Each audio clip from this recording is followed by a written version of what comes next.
रखें कि हमारे पास जो है डिफरेंट ट्रीटमेंट ऑप्शंस होते हैं हेपेटोसेलुलर कार्सिनोमा को ट्रीट करने के लिए। सबसे पहला होता है सर्जरी। जो ट्यूमर है, ट्यूमर अगर वो कन्फाइंड है एक लोब की तरफ और पेशेंट को सिरोसिस ना हो, ये मोस्ट इंपॉर्टेंट बात है, सिरोसिस ना हो और किसी एक लोब में सिर्फ ट्यूमर कन्फाइंड है, तो उस ट्यूमर को जो है आपने जो है वो सर्जिकली रिमूव करना होता है। ठीक है, सपोज़ यहाँ पे तो इस लोब को आपने सर्जिकली रिमूव कर दिया क्योंकि बाकी हेल्दी लिवर है, सिरोसिस नहीं है। लेकिन हाउएवर रिसेक्शन ओकेजनली क्यों की जाती है, क्योंकि अक्सर पेशेंट्स को अंडरलाइंग सिरोसिस होता है और उनके दोनों हेपेटिक लोब्स इन्वॉल्व होते हैं। ठीक है, या तो सिरोसिस होता है या तो किसी किसी के दोनों हेपेटिक लोब इन्वॉल्व होते हैं, या डिस्टेंट मेटास्टेसिस हुई हुई है। Common sites lung, brain, bone और एड्रीनल भी मोस्ट इंपॉर्टेंट साइट है जिसमें मेटास्टेसाइज करता है। तो इसीलिए या मेटास्टेसिस हुई हुई होती है या दोनों लोब्स में ट्यूमर होता है या सिरोसिस हुई हुई होती है, तो इसीलिए रिसेक्शन ज़्यादातर नहीं की जाती। बाकी पैलिएटिव थेरेपी है। पैलिएटिव थेरेपी में कीमोथेरेपी जो है वो प्रोलॉन्ग नहीं करती लाइफ को, लेकिन हेपेटिक आर्टरी की जो एम्बोलाइजेशन है विथ कीमोथेरेपी, जिसको हम कहते हैं कीमो एम्बोलाइजेशन, ये पैलिएटिव है। ठीक है, जब तक फिर ट्रांसप्लांट किया जाए तो पैलिएटिव है ये। तो इसमें स्मॉल जो ट्यूमर है 3 सेंटीमीटर से छोटा, तो उसके अंदर हम अल्कोहल इंजेक्ट करते हैं, उससे भी लाइफ प्रोलॉन्ग होती है, पैलिएशन है। रेडियोथेरेपी वैसे अनहेल्पफुल है। लिवर कैप्सूल एक्सपेंशन जो है ये पेन कॉज करवाता है, जिसमें फिर हमें ओपियोइड्स देने पड़ते हैं। तो pen relief has a prime importance. ठीक है, लिवर कैप्सूल एक्सपेंशन की वजह से इसमें सिवियर पेन होता है तो ओपियोइड देने होंगे और pain relief has a prime importance. Then फिर आता है लास्ट में लिवर ट्रांसप्लांटेशन। इसकी मैनेजमेंट में लिवर ट्रांसप्लांटेशन छोटा ट्यूमर है 5 सेंटीमीटर से कम, एक छोटा ट्यूमर, स्मॉल ट्यूमर हो, 1 ट्यूमर 5 सेंटीमीटर से कम, या फिर 3 ट्यूमर्स हों, या फिर 3 ट्यूमर तो हो लेकिन हर एक ट्यूमर 3 सेंटीमीटर से छोटा है डायमीटर में, तो उसमें 5 साल तक पेशेंट सर्वाइव करेगा। इसके चांसेस 75% है अगर हम लिवर ट्रांसप्लांट कर देते हैं उसका। ठीक है, तो लास्ट में आ जाएगी प्रोग्नोसिस कैसी है इसकी। प्रोग्नोसिस में याद रखें कि लेस दैन 6 मंथ पेशेंट ज़िंदा रहता है जब उसको हेपेटोसेलुलर कार्सिनोमा डायग्नोज होता है। स्क्रीनिंग में जिनको पेशेंट्स को सिरोसिस होती है उनको हमने हेपेटोसेलुलर कार्सिनोमा के लिए स्क्रीन करना होगा हर 6 माह बाद with the serum alpha fetoprotein and ultrasonography. तो हेपेटोसेलुलर कार्सिनोमा का रिस्क जो है सिरोसिस वाले पेशेंट में वो है 3 to 5% पर ईयर। ठीक है, 3 to 5% पर ईयर। ये रिस्क भी जो है वो एग्जाम में पूछा जाता है कि जिसको पेशेंट को सिरोसिस है वो उसको हर साल जो है कार्सिनोमा डेवलप होने का कितना रिस्क है, तो it is 3 to 5% per year. ठीक है, तो एनुअल इंसिडेंस जो है ना वो सिरोसिस में से ज़्यादातर पेशेंट को होती है, तो हर साल उनको जिनको एनुअली जो रिस्क कितना है 1 to 5% है सिरोसिस वालों को, जिनको हेपेटाइटिस बी या सी की वजह से सिरोसिस हो तो उनको 1 से 5% रिस्क होता है कि उनको कार्सिनोमा होगा, और ओवरऑल सिरोसिस वालों को 2 to 6% है।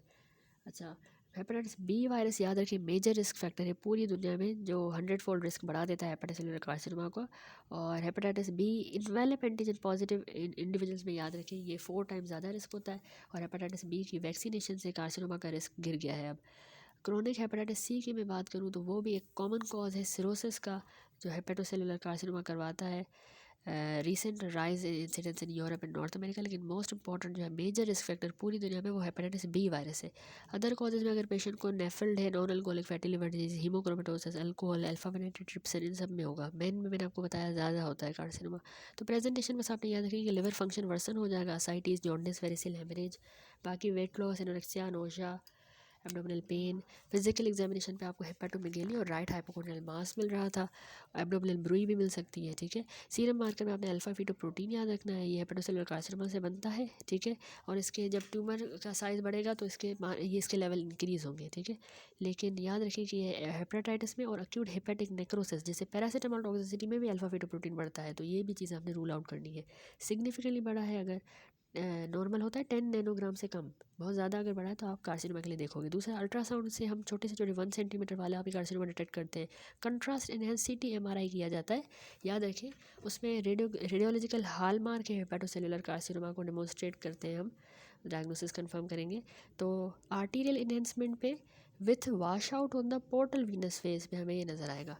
लिवर बायोप्सी हम करेंगे जिनको सिरोसिस नहीं है ना ही हेपेटाइटिस बी, तो मैलिग्नेंसी को रूल आउट करने के लिए बायोप्सी, और ट्रांसप्लांटेशन या सर्जिकल रिसेक्शन कर देते हैं, अवॉइड करनी होती है due to the small risk of tumour seeding along the needle track. ठीक है, यानी बायोप्सी एडवाइस उनमें करेंगे जिनको सिरोसिस ना हो, ना ही हेपेटाइटिस बी हो और मेटास्टेटिक ट्यूमर एक्सक्लूड कर लिया हो। लेकिन उनमें नहीं करेंगे जिनको आपने ट्रांसप्लांट करना है, ठीक है, जो ट्रांसप्लांट के लिए एलिजिबल है या जिनका सर्जिकल रिसेक्शन किया जाएगा, क्योंकि ये ट्यूमर जो है ना, अगर हमने बायोप्सी ले ली तो वो खुद वहीं पे मेटास्टेसिस भी हो सकती है, ठीक है। तो मैनेजमेंट में आपने इसने यहाँ पे बताया नहीं है, हाईली डिपेंडेंट होती है सिरोसिस की प्रेजेंस पे। ट्यूमर के कैरेक्टरिस्टिक्स क्या है, साइज़ और नंबर, और severity of liver disease child पग स्कोर करते हैं। तो कुछ क्यूरेटिव थेरेपीज़ हैं जो early stage of hepatocellular carcinoma में हमने करनी होती हैं, ठीक है। उसमें एक मैंने आपको बताया हेपेटिक रिसेक्शन, अगर नॉन सिरोटिक पेशेंट है तो उसका हेपेटिक रिसेक्शन कर देंगे, वो चाइल्ड पग ए में आ गया, ठीक है। और उसका लिवर फंक्शन भी जो है वो चाइल्ड पग ए में है, उसको कोई रेलेवेंट पोर्टल हाइपरटेंशन भी नहीं है, प्रेशर पोर्टल प्रेशर जो है वो 10 मिलीमीटर मर्क्यूरी से कम है। दूसरा लिवर ट्रांसप्लांट है, वो सिरोसिस भी उससे सही हो जाएगा, हेपेटोसेलुलर कार्सिनोमा भी सही होगा। उसमें ये मिलान क्राइटेरिया है। मिलान क्राइटेरिया मैंने आपको बताया ना, एक सिंगल ट्यूमर हो 5 सेंटीमीटर से छोटा या अप टू 3 ट्यूमर्स हो 3 सेंटीमीटर से छोटे, तो उसमें फिर पेशेंट 5 साल ज़िंदा रहेगा, 75% चांसेस है। तो ये मिलान क्राइटेरिया के ज़रिए हम ट्रांसप्लांट करेंगे। इसके अलावा एबलेटिव थेरेपी, अब एबलेटिव थेरेपी में होती है ये जिसने लिखा है ना रेडियो फ्रीक्वेंसी अब्लेशन आ गया है, माइक्रोवेव अब्लेशन, ये ना ट्यूमर के टिश्यू को लोकली डिस्ट्रॉय करती है। ये भी अर्ली स्टेज पे किए जाएंगे, जब ट्यूमर 3 सेंटीमीटर से छोटा होगा तो सर्जरी के बजाय हम ये एब्लेशन कर सकते हैं। फिर आती है पेलिएटिव या लोको रीजनल थेरेपी, उसमें आता है टेस ट्रांस आर्टीरियल कीमो एम्बोलाइजेशन जिसको हम कह रहे हैं, मोस्ट वाइडली यही पेलिएटिव ट्रीटमेंट यूज़ होता है। इसमें ना इंट्रा आर्टीरियल हम कीमोथेरेपी डालते हैं, उसके बाद एम्बोलाइजेशन हो जाती है, ट्यूमर की फीडिंग वेसल्स की ब्लड सप्लाई कट ऑफ हो गई, तो एक ब्रिजिंग थेरेपी की तरह है, अवेटिंग फॉर द ट्रांसप्लांट। इसके अलावा सर्ट है, सर्ट होता है सिलेक्टिव इंटरनल रेडिएशन थेरेपी, ये इंट्रा आर्टीरियल हम रेडियो एक्टिव माइक्रोस्फेयर्स जो है वो इन्फ्यूज़ करते हैं। इसके अलावा सिस्टमिक थेरेपी इन पेशेंट्स को खाने के लिए दी जाती है, याद रखिए सोराफेनिब है और दूसरी लिवानतिनिब। सोराफेनिब और लिवानतिनिब ये मल्टी काइनेज इनहिबिटर है, फर्स्ट लाइन थेरेपीज़ है, ये हेपेटोसेलुलर कार्सिनोमा वालों का सर्वाइवल प्रोलॉन्ग करती हैं। सेकेंड लाइन में रिगोराफेनिब और कैबोजातिनिब, ठीक है। तो ये फर्स्ट लाइन हो गई, अब ये सेकेंड लाइन में रिगोराफेनिब कैबोजातिनिब। अच्छा, हेपेटोसेलुलर की स्क्रीनिंग जो है याद रखें, जो अल्ट्रासाउंड के ज़रिए विथ या विदाउट अल्फा फीटोप्रोटीन हर 6 माह करना होता है, indicated in the high risk patients में who would be suitable for therapy if the hepatocellular carcinoma is diagnose. High risk कौन है, एक तो क्रोनिक हेपेटाइटिस बी वाले, cirrhosis due to viral hepatitis वाले, हीमोक्रोमेटोसिस वाले, तो उनकी स्क्रीनिंग करनी है हर 6 माह बाद, अल्ट्रासाउंड विथ या विदाउट अल्फा फीटोप्रोटीन, ठीक है। तो सिरोसिस वालों में क्योंकि जो है हर साल कार्सिनोमा होने का रिस्क मोर देन 1.5% होता है, ठीक है। एक होता है फाइब्रोलेमुलर हेपेटोसेलुलर कार्सिनोमा, एडिशनल पॉइंट है, फाइब्रोलेमुलर यंग एडल्ट्स में एक रेयर वेरिएंट है जिनको क्रोनिक हेपेटाइटिस बी या सिरोसिस नहीं होती, तो उनमें ये होता है, ट्यूमर बड़ा होता है, अल्फा फीटोप्रोटीन भी उसमें नॉर्मल आता है, तो उसमें हमें सर्जिकल रिसेक्शन करनी होती है, उसकी बेटर प्रोग्नोसिस है, ठीक है। नेक्स्ट आ जाते हैं अगले टॉपिक पे, which is the Budd Chiari syndrome. Budd Chiari syndrome आपने याद रखना है कि इसमें होता यूँ है कि जो हेपेटिक वेन होती है उसकी ओक्लूजन हो जाएगी, जिसकी वजह से वीनस आउटफ्लो ऑब्स्ट्रक्शन हो जाएगा लिवर का। तो 1/3 ऑफ द पेशेंट में अननोन है वजह, बस हेपेटिक वेन ओक्लूड हो गई है, ठीक है, तो वीनस आउटफ्लो लिवर का बंद हो गया है। तो ये इंपॉर्टेंट है एमसीक्यू के लिहाज से, इसकी इटियोलॉजी आपको पता होनी चाहिए। एक तो हाइपर कोगुबल स्टेट, क्यों हेपेटिक वेन ब्लॉक हुई ओक्लूड हुई, एक तो हाइपर कोगुबल स्टेट हुआ होगा पॉलीसाइथीमिया, ओरल कॉन्ट्रासेप्टिव्स की वजह से या ल्यूकीमिया की वजह से। एक और वजह हेपेटोसेलुलर कार्सिनोमा की वजह से। पोस्टीरियर वाल सार्कोमा, रीनल या एड्रीनल ट्यूमर भी बट-चियारी करवा सकता है। हेपेटिक इन्फेक्शन जैसे हाइड्रेटेड सिस्ट, रेडियोथेरेपी या ट्रॉमा टू लिवर, तो इन सारी कंडीशंस में जो है वो हेपेटिक वेन ओक्लूड हो जाती है, जिसकी वजह से वीनस आउटफ्लो लिवर का ऑब्स्ट्रक्ट होगा और बट-चियारी सिंड्रोम होगा। तो कैसे पेशेंट प्रेजेंट करता है बट-चियारी में, अक्यूट एंड क्रोनिक प्रेजेंटेशन होती है। अक्यूट में उसको एब्डोमिनल पेन, नोजा, वॉमिटिंग, और याद रखिए टेंडर हेपेटोमेगेली इन असाइटीज़ होगा। लेकिन क्रोनिक में जो है ना पेशेंट को हेपेटोमेगेली तो होगा, एकॉर्डेड लोब की इन्लार्जमेंट होगी, mild jaundice, ascites and splenomegaly with portal hypertension, ठीक है।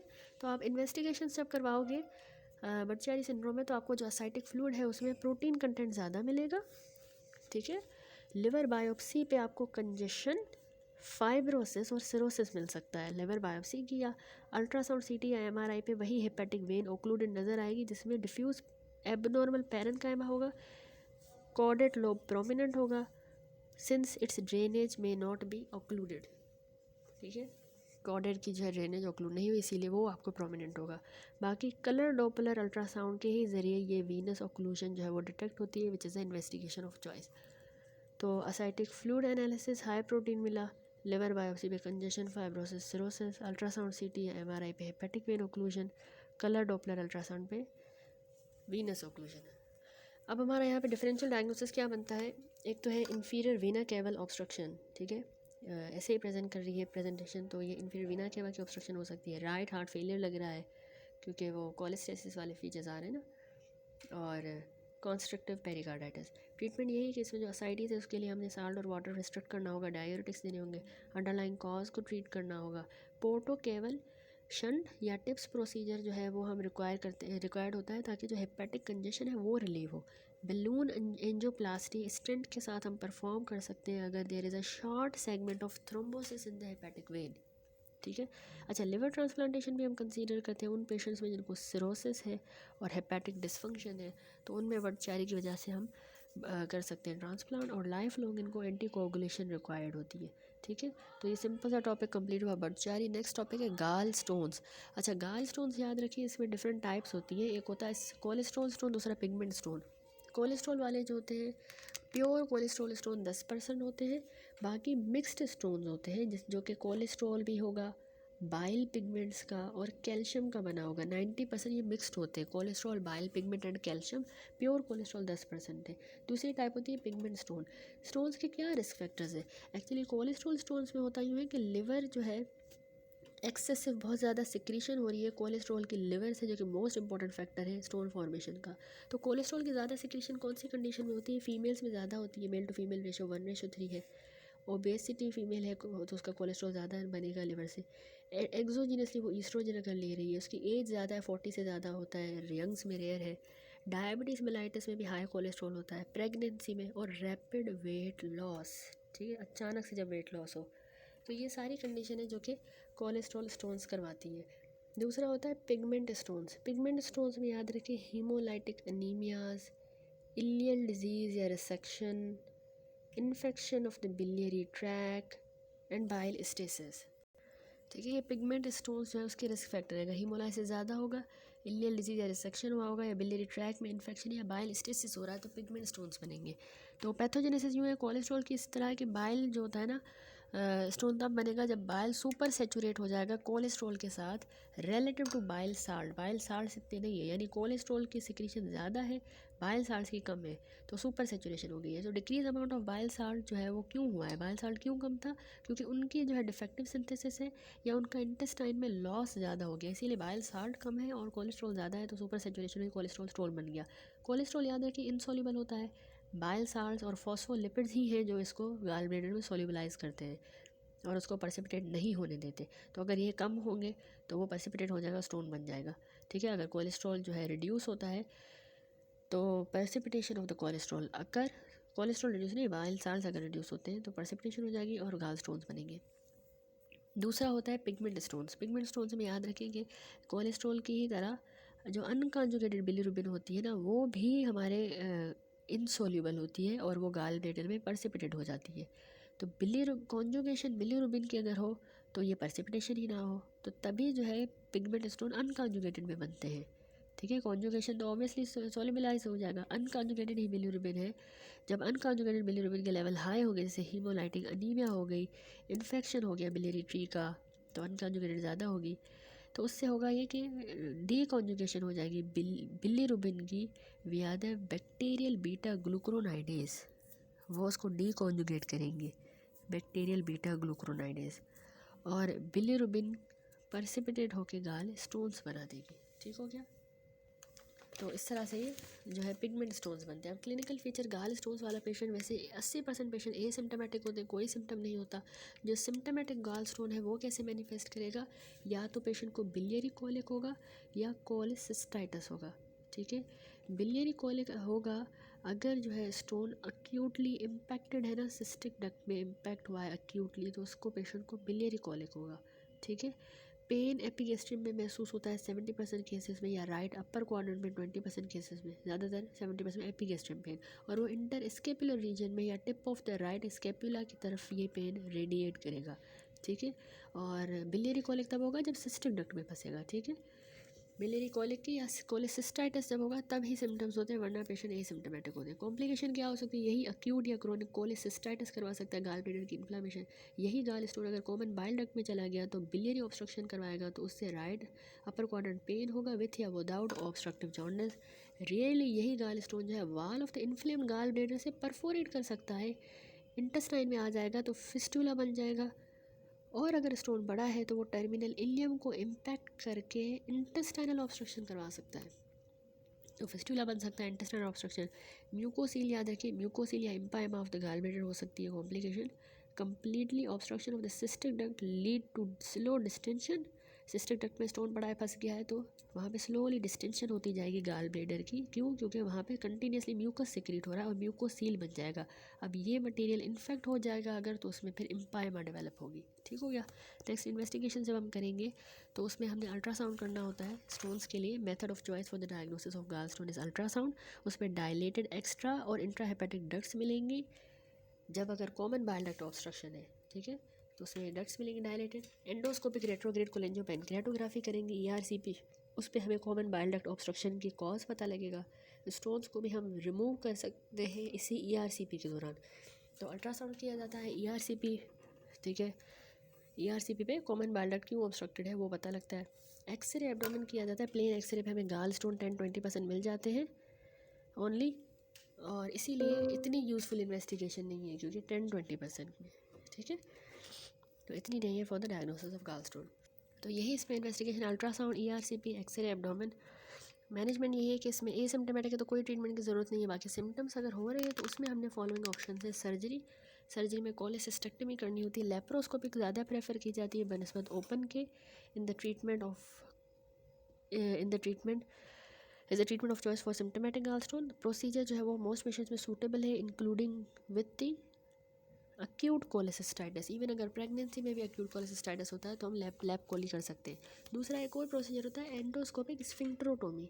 इसमें जो है कॉमन बाइल डक्ट के जो स्टोन्स हैं वो हम एंडोस्कोपिक टेक्निक के ज़रिए रिमूव कर सकते हैं, इसको कहते हैं एंडोस्कोपिक स्फिंक्टरोटोमी। ये भी प्रोसीजर है, एक्चुअली ये ERCP का ही प्रोसीजर है। और छोटा सा कट हमने स्फिंक्टर फोडाई में लगाना होता है bottom of the bile duct पे, वाइड ओपनिंग के ज़रिए गाल स्टोन्स जो हैं वो बाइल डक्ट के रिमूव कर देंगे, और बास्केट या बैलून जो है वो पास करके थ्रू द एंडोस्कोप, और फिर वो नेचुरली जो है वो इंटेस्टाइन से पास हो जाएंगे स्टोन्स, ठीक है। इसके अलावा एक और ऑप्शन होता है कि गाल स्टोन्स को डिज़ोल्व किया जाए, गाल स्टोन डिजोल्यूशन।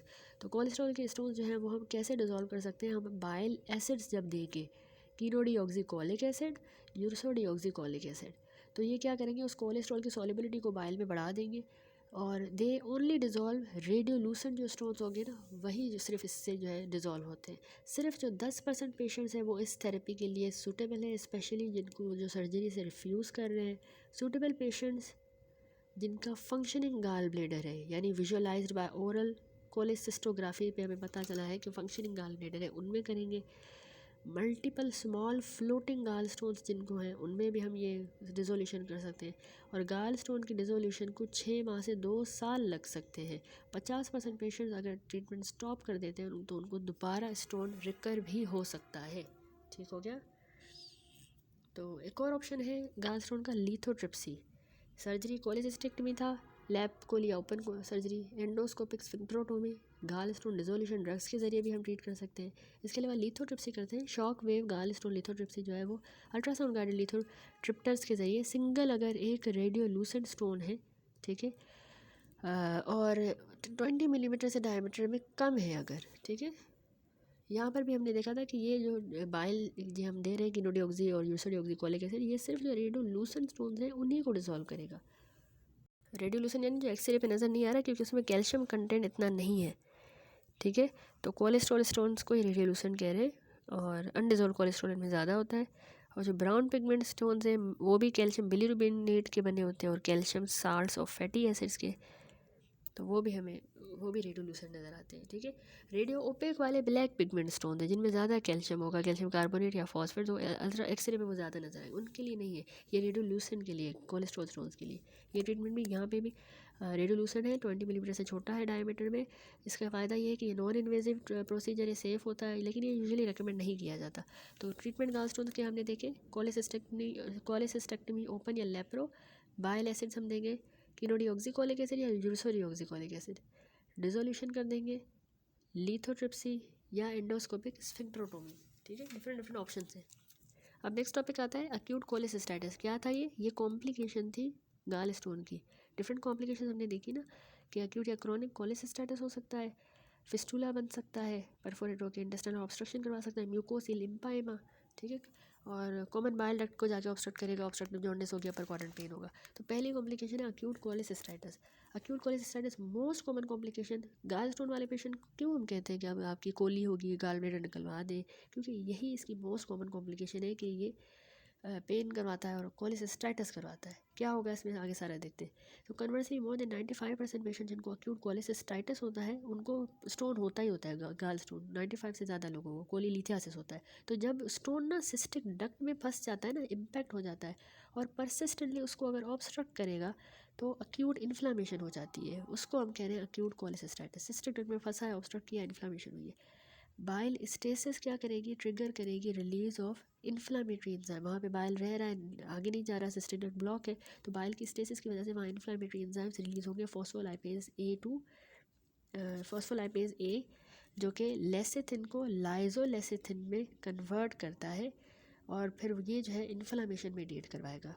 ठीक है, ये फॉस्फोलाइपेज ए की वजह से, इन्फ्लामेटरी एंजाइम की वजह से होता है। लेसिथिन से लाइजोलेसिथिन और इन्फ्लामेशन करवाएगा। अब ये जो डैमेज म्यूकोसा है ना, ये ज़्यादा सिक्रेट करेगा more fluid into the gall bladder. ठीक है, गाल ब्लैडर में फ्लूइड ज़्यादा सिक्रेट करेगा गाल ब्लैडर के ल्यूमेन में देन इट अब्जॉर्ब। तो अब्जॉर्प्शन इतना रेट नहीं है, सिक्रीशन ज़्यादा हो रही है म्यूकोजा से फ्लूइड की। तो उसके नतीजे में डिस्टेंशन होगा, फर्दर इन्फ्लामेटरी मेडिएटर्स रिलीज़ होंगे, फॉर एग्जांपल जैसे प्रोस्टाग्लैंडिन्स। म्यूकोजल डैमेज और ज़्यादा वर्सन होगा, इस्कीमिया हो जाएगी, all of which perpetuate inflammation. Bacterial infection उसमें फिर सुपरवीन होगा और विशेष साइकिल होगा, फ्लूइड की सिक्रीशन हो रही है, इन्फ्लामेशन हो रही है और अनचेक्ड रहा तो उससे नेक्रोसिस एंड परफोरेशन हो जाएगी। ठीक है, तो सिम्टम्स एंड साइंस क्या होंगे पेशेंट को अक्यूट कोलेसिस्टाइटिस में, जो है ना, मोस्ट पेशेंट्स को पहला भी इसी तरह का प्रायर अटैक हुआ होगा बिलियरी कोलिक का या अक्यूट कोलेसिस्टाइटिस का, क्योंकि ये रिकरेंट फिर होता रहेगा जब तक कोली नहीं करवा लेते। तो पेन जो है कोलेसिस्टाइटिस का बिल्कुल वैसा ही क्वालिटी का होता है और लोकेशन जिस तरह बिलियरी कोलिक में, लेकिन ये लंबे टाइम तक लॉन्गर जो है वो लास्ट करता है, यानी 6 घंटों से ज़्यादा इसका पेन रहता है, ज़्यादा सीवियर होता है। इसमें वॉमिटिंग जो है वो कॉमन है, राइट सब कोस्टल पे टेंडरनेस महसूस होगी। कुछ घंटों के अंदर हमें मर्फी साइन मिलता है, यानी डीप इंस्पायरेशन से ये पेन और ज़्यादा एग्जासर्बेट होगा during the palpation of the right upper quadrant and hearts inspiration. ठीक है, मर्फी साइन हम इस क्लिनिकल एग्जामिनेशन टेक्निक ही होती है कोलेसिस्टाइटिस को अक्यूट को डायग्नोज करने के लिए। इसमें जो है ना पेशेंट को लेटाना होता है सुपाइन, फिर जो है ना हम हैंड फिंगर्स या फिर जो है ना राइट अपर क्वाड्रेंट पे रखेंगे, बिल्कुल below the rib cage, approximate जो लोकेशन है गाल ब्लैडर की, वहाँ पे पेशेंट को कहेंगे कि आप गहरा सांस लें। तो जैसे ही पेशेंट ब्रीद इन करेगा तो उसका डायाफ्राम क्योंकि नीचे आएगा तो एब्डोमिनल कंटेंट पुश होंगे, गाल ब्लैडर भी एग्जामिनर हैंड की तरफ पुश होगा। तो पॉजिटिव मर्फी साइन हम तब कहते हैं जब पेशेंट को ना sudden sharp increase in the pain महसूस हो और एब्रप्टली वो अपनी इंस्पायरेशन को रोक दे, कैच इन ब्रेथ, क्योंकि उस पेन की वजह से वो हाथ में हमें वो गाल ब्लैडर लगा। ठीक है, तो as inflamed gall bladder come in contact with examiner hand, इसीलिए उसने अपना सांस रोक लिया, तो उसने सडन पेन होगा और सांस रोक ली, इंस्पायरेशन को स्टॉप कर दिया, तो उसको हम कहते हैं पॉजिटिव मर्फी साइन। ठीक है, तो अक्यूट कोलेसिस्टाइटिस इस तरह भी डायग्नोज होता है। और इसके अलावा पेशेंट को जब हम करेंगे इनवॉलंटरी गार्डिंग हो जाएगी अपर एब्डोमिनल मसल्स की on the right side, fever होगा, फीवर इसमें लो ग्रेड का कॉमन है। एल्डरली में जो फर्स्ट या ओनली सिम्टम होते हैं वो है सिस्टमिक सिम्टम्स और नॉन स्पेसिफिक होते हैं, एनोरेक्सिया, वॉमिटिंग, मलेज, वीकनेस, फीवर। कभी कभार फीवर जो है वो नहीं भी डेवलप होता। ठीक है, अच्छा अब आ जाए अक्यूट ए कैलकुलस कोलेसिस्टाइटिस पे। ए कैलकुलस कोलेसिस्टाइटिस ऐसी कोलेसिस्टाइटिस है जिसमें गाल स्टोन नहीं है। मैंने आपको कहा मोर देन 95% को कोलेसिस्टाइटिस में स्टोन होगा, लेकिन बाकी जो 5-10% है वो जो कोलेसिस्टेक्टमीज भी की जाती है अक्यूट कोलेसिस्टाइटिस के लिए, उनमें हमें स्टोन नहीं मिलता, उसको हम कहते हैं ए कैलकुलस। तो ये क्यों हुआ, इसके कुछ रिस्क फैक्टर है। एक तो पेशेंट को कोई क्रिटिकल इलनेस हो, मेजर सर्जरी हुई है, बर्न, सेप्सिस का पेशेंट या ट्रॉमा तो ए कैलकुलस कोलेसिस्टाइटिस। प्रोलॉन्ग फास्टिंग पे पेशेंट या टीपीएन पे टोटल पैरेंटल न्यूट्रिशन पे तो उसकी भी बाइल स्टेसिस होती है और ए कैलकुलस कोलेसिस्टाइटिस होगा। शॉक वाले पेशेंट्स, इम्यून डेफिशिएंसी, वास्कुलाइटिस में अगर एसएलई है, पोलीआर्थराइटिस नोडोजा, तो इसका मैकेनिज्म प्रोबेबली यही है कि इसमें एक्चुअली इन्फ्लेमेटरी मेडिएटर्स जो है वो रिलीज़ होते हैं, क्योंकि इस्कीमिया, इन्फेक्शन या बाइल स्टेसिस की वजह से इन्फ्लेमेटरी मेडिएटर रिलीज़ हुए। कभी कभार इन्फेक्टिंग ऑर्गेनिज्म आइडेंटिफाई हो जाता है, जैसे साल्मोनेला हो सकता है या साइटोमेगालोवायरस इम्यूनोडेफिशिएंट में। यंग बच्चों में ये जो अक्यूट ए कैलकुलस कोलेसिस्टाइटिस है ये फिब्राइल इलनेस के बाद होगी, उसको फॉलो करती है without any identifiable infecting organism. Symptom बिल्कुल वैसे ही हैं अक्यूट कोलेसिस्टाइटिस की तरह। विद गाल स्टोन्स में बी डिफ़िकल्ट टू आइडेंटिफाई, क्योंकि पेशेंट जो है वो सिवियरली इल होता है, फॉर एग्जांपल आईसीयू सेटिंग में होता है और क्लियरली कम्युनिकेट भी नहीं कर सकता। एब्डोमिनल डिस्टेंशन या अनएक्सप्लेन इनको फीवर हो सकता है ओनली क्लू। अनट्रीटेड में जो डिजीज़ है रैपिडली प्रोग्रेस करेगी और गैस गैल ब्लैडर का गैंग्रीन एंड परफोरेशन हो सकता है, जिसकी वजह से सेप्सिस हो जाएगा, पेशेंट शॉक में जा सकता है, पेरिटोनाइटिस हो सकता है और उसमें 65% मोर्टेलिटी है। ठीक है, तो अक्यूट कोली वाले ही सिम्टम्स होंगे, क्योंकि बाकी इसको सिवियरली इल होता है आईसीयू वगैरह में, तो उसको डायग्नोज करना मुश्किल है, हिस्ट्री भी नहीं दे रहा, बोल भी नहीं रहा। तो अगर छोड़ दिया अनट्रीटेड, सही डायग्नोज ही आपने नहीं किया, तो पेशेंट को गैंग्रीन हो सकती है, perforation, shock, peritonitis and death. अच्छा, कोलेसिस्टाइटिस की हम देख रहे थे कॉम्प्लिकेशन। याद रखिए कि ट्रीटमेंट के बगैर 10% जो पेशेंट होते हैं तो उनको ना लोकलाइज्ड परफोरेशन डेवलप हो जाती है 10% को, और अगर ट्रीटमेंट ना दिया लोकलाइज्ड परफोरेशन, और 1% जो है वो उनको डेवलप होती है free perforation and peritonitis. Abdominal pain बढ़ रहा है, हाई फीवर हो रहा है, राइगर्स, रीबाउंड टेंडरनेस या इलियस, तो ये सजेस्ट करते हैं कि उसको इम्पाइमा है, पस, उसमें हाई फीवर होगा, rigor, abdominal pain, rebound tenderness, gall bladder में पस है, इम्पाइमा, या गैंग्रीन में भी ऐसा होगा, परफोरेशन में भी। जब अक्यूट कोलेसिस्टाइटिस में साथ में जॉन्डिस हो रहा है या कोलेस्टेसिस, पार्शल कॉमन डक्ट की obstruction is likely, usually due to the stone और इन्फ्लामेशन। ठीक है, वो स्टोन हो सकता है या इन्फ्लामेशन की वजह से, तो पार्शियली ऑब्स्ट्रक्ट हुई है ना, तभी इसमें जॉन्डिस और कोलेस्टेसिस हो रहा है along with the acute cholecystitis.